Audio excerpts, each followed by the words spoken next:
ఈ రెండు నంబర్లను యాడ్ చేస్తే AB plus BA into CD, CD common ఉంది, సో ఈ రెండింటిని యాడ్ చేస్తే 3190.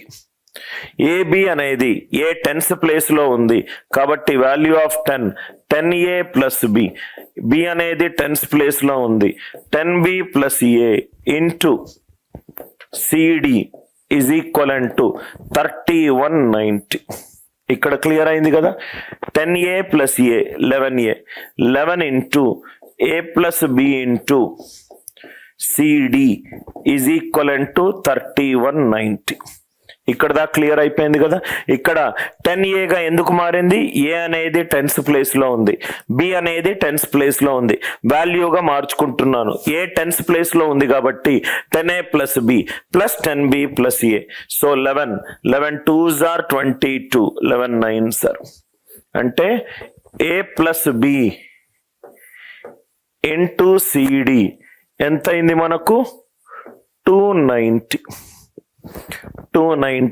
సో సిడి అనేది 2 డిజిట్ నంబర్ కాబట్టి నేను 29 ఇంటూ 10 గా రాసుకోవచ్చు, 29 ఇంటూ 2 ఇంటూ 5 గా రాసుకోవచ్చు.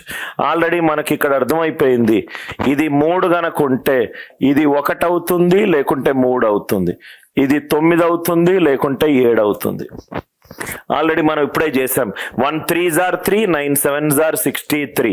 సో ఇది 29 అనుకుంటే డి వాల్యూ 9, డి వాల్యూ 9 వేస్తే రివర్స్, ఇది 9 అవుతుంది, ఇది 7 అవుతుంది. బి వాల్యూ 7 అవుతుంది, ఇది 3 అవుతుంది. అంటే ఏబి ఎంత అవుతుంది? 37. సిడి ఎంత అవుతుంది? 29. ఏబి ప్లస్ సిడి ఎంత? 66. ఏబి ప్లస్ సిడి ఎంత? 66. లాజిక్ అర్థమైందా సార్? నెక్స్ట్ నెంబర్ నేను వేయలేను, ఎందుకంటే సిడి అనేది 58 అవుతే డి అనేది 3 అయినా అవ్వాలి, 1 అయినా అవ్వాలి, 7 అయినా అవ్వాలి, 9 అయినా అవ్వాలి. ఈ స్టెప్ మీకు అర్థం కావాలి సార్. ఈ step A plus B into CD is 290, A plus B into CD is 290.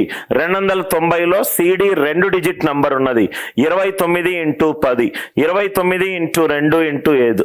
So సిడిని నేను 29 అనుకుంటే ఇక్కడ డి వాల్యూ 9 వస్తే బి వాల్యూ ఎంత వస్తుంది? 7 వస్తుంది. డి వాల్యూ 9 అవుతే బి వాల్యూ 7. 29 ఇంటూ 10, ఇది బి 7 అయింది అనుకోండి, ఏ 3 అవుతుంది. AB 37, CD 29.